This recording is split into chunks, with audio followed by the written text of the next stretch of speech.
What's going on, y'all? Welcome back to the channel. We are back with another video. Today we are going to try to tackle this lift right here. A lot of work to be done there. We do have 4 bolts that are in, but for extra security measures, we want to make sure we get an additional 2 bolts in on each post just to make sure that thing is secure, so there's no vehicles that are falling down, period, on anything, anyone. So just to be clear, you put a lift in your house, make sure it's done right, because nobody needs to have any issues occurring. So I'm going to go over what I'm going to do today with this particular lift. I have everything here. I've got a magnetic drill press. Let me go ahead and show you what we got going on here with the setup. So here is the magnetic drill press. So on this press we have an adapter, so I had to order an adapter, and then I had to get this annular cutter to go ahead and drill in the hole. We've got the cutting fluid right here. Make sure we keep that bit cool.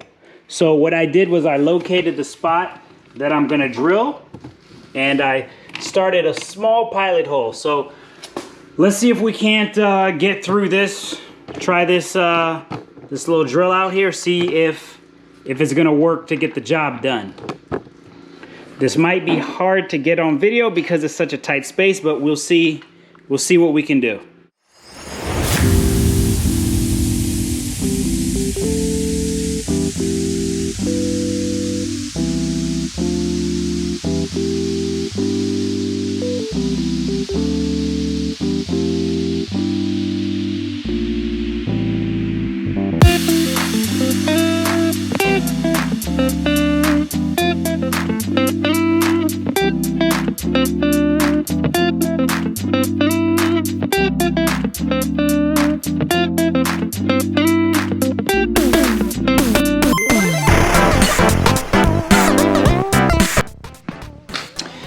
Alright, so I'm going to use my air belt sander for these spots right here and right on the bottom, because that plate's in my way.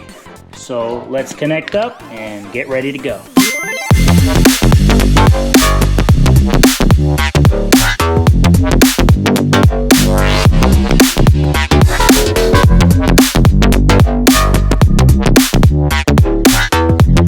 Piece has been removed.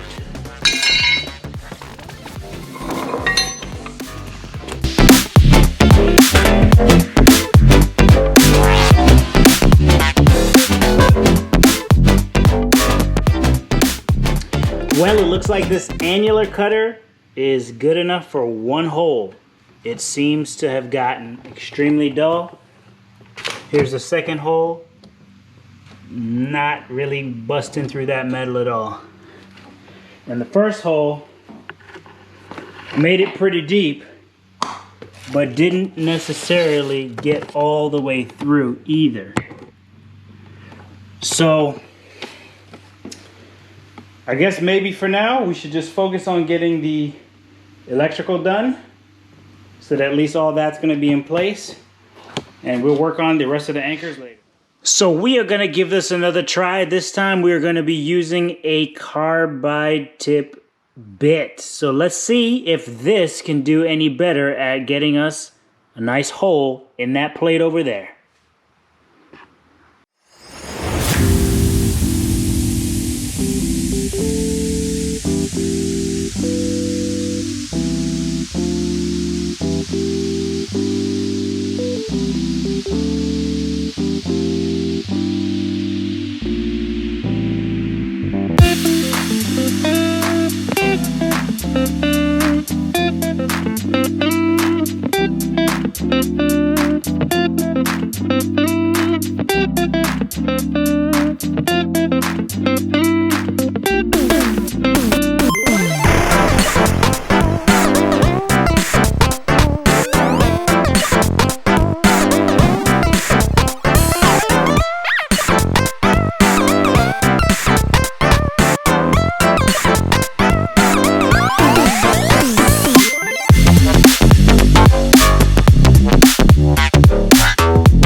right, so we got all 4 holes drilled out.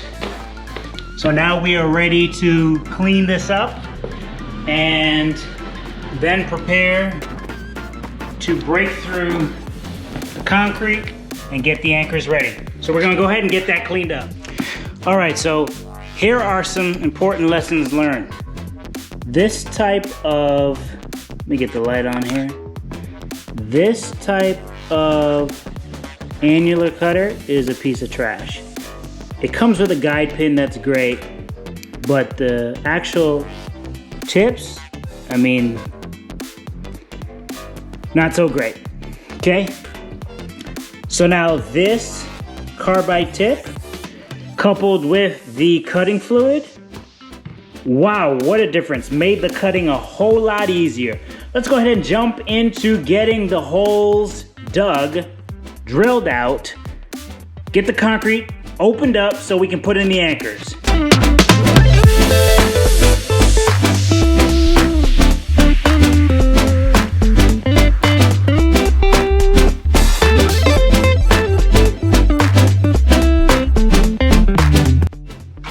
So now we're gonna transition into getting these anchors into the ground.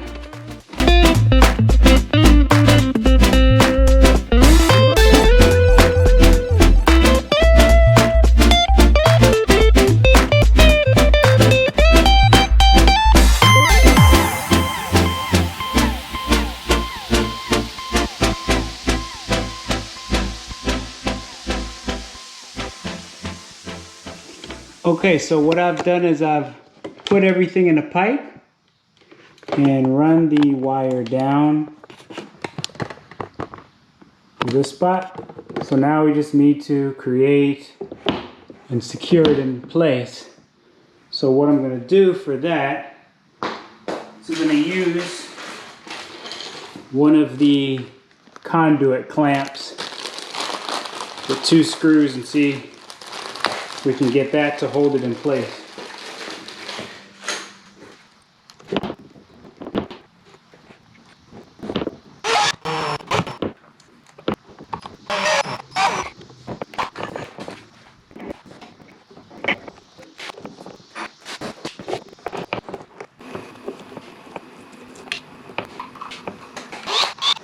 So next thing we're going to do is take this little junction box here,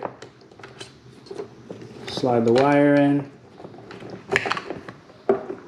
set it in place.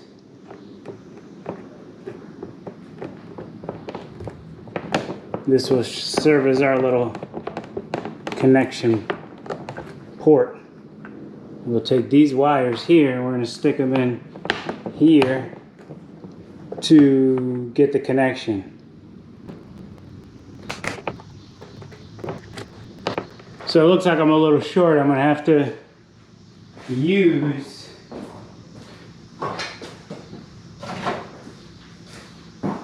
get a small connector and put another piece of pipe on here so we can get enough slack, and then that should enclose the box nicely.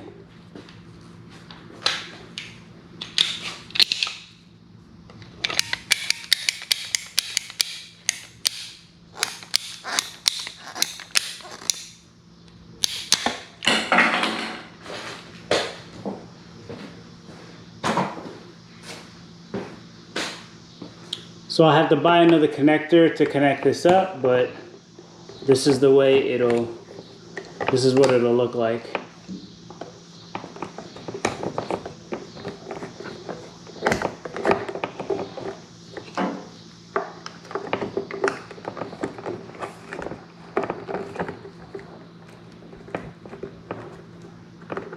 So it'll look like this, and then we'll make our connections here. So for the connections, what we're going to do for these connections is basically make it so that you can disconnect when needed. So we'll need to see what the which wire goes where, but what we're going to do is we're going to use these to get the job done so that it can be disconnected if needed.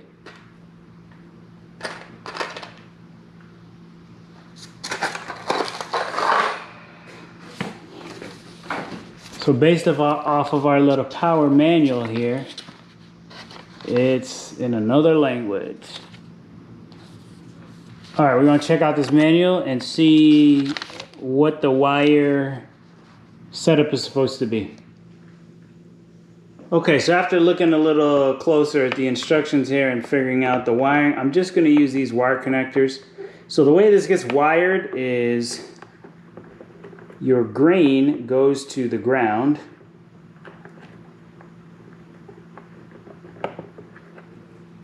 It's going to be a challenge to get this thing stuffed into this box, but green goes to the ground. Screw that nut on there. Connector.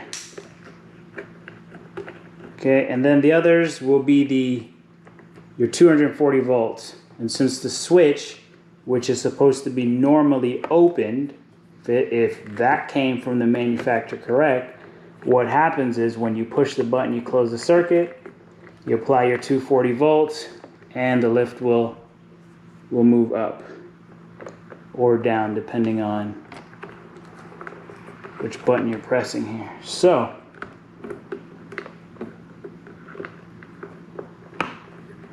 let's go ahead. That is what that's gonna look like. And then it'll just get tucked in like this. And then we'll close that box up. So it'll look like that. And then this will go on top of the box.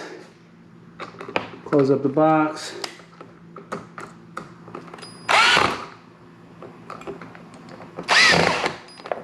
So that's what that'll look like. I'll get the connector on here, secure that in place.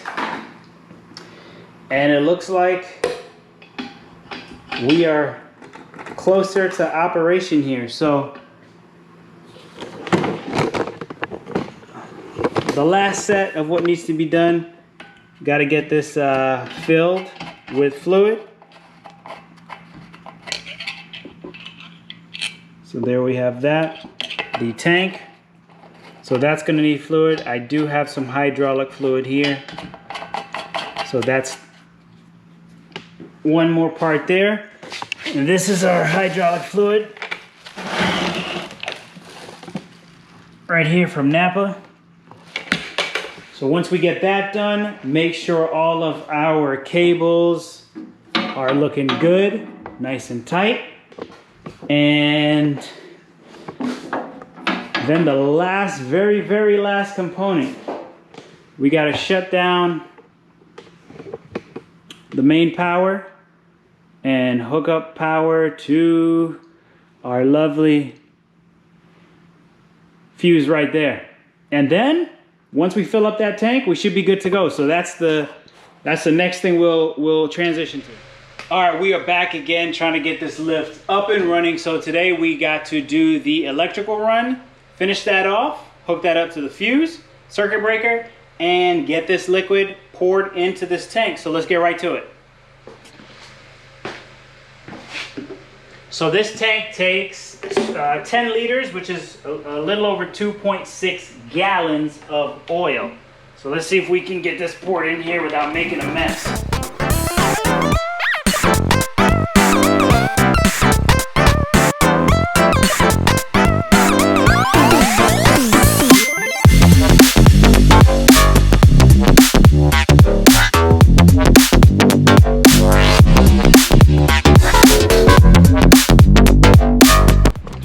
Okay, so it looks like we got the level right where we want it to be. Now I'm just gonna go around, make sure all of these bolts are tight, all of these cables are tight and snug, and then we'll go ahead and finish up the electrical.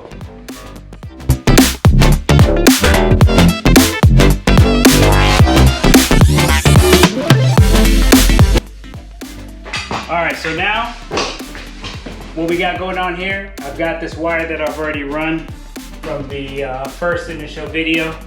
And so what we're gonna do now is we're gonna cut these to the proper length. I've already shut off the breaker. So we're gonna cut this to the proper length, probably about, let's see, make a bend. So probably about here, like so. And then, so we should have more than enough to hook it up to where we need. So cut it about right here, and we'll get all of this hooked up and terminated.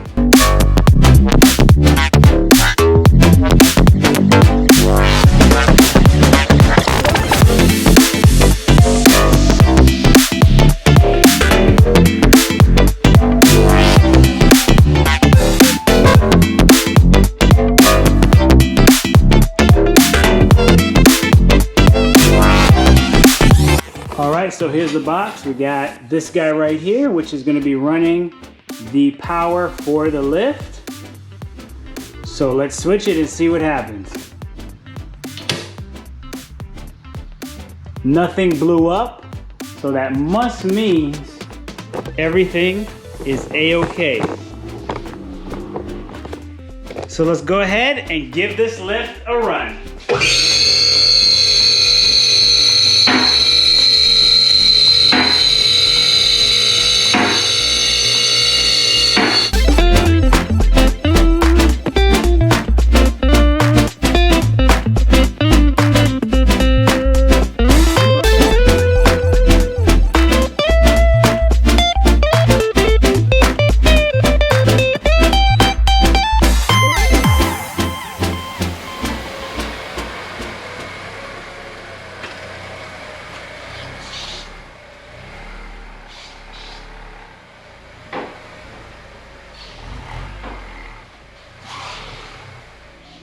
All right, here we go. First lift.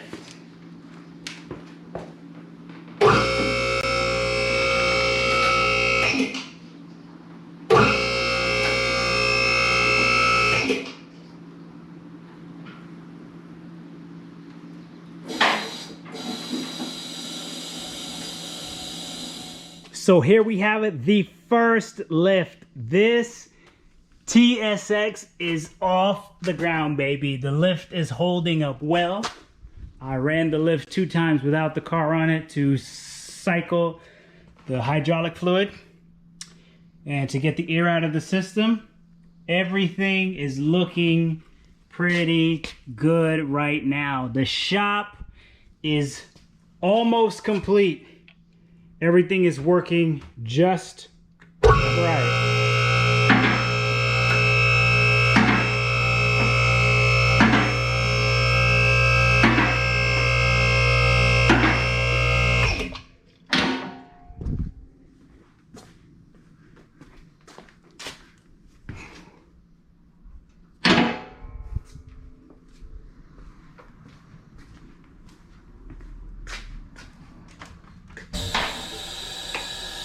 There you have it. The lift is in motion.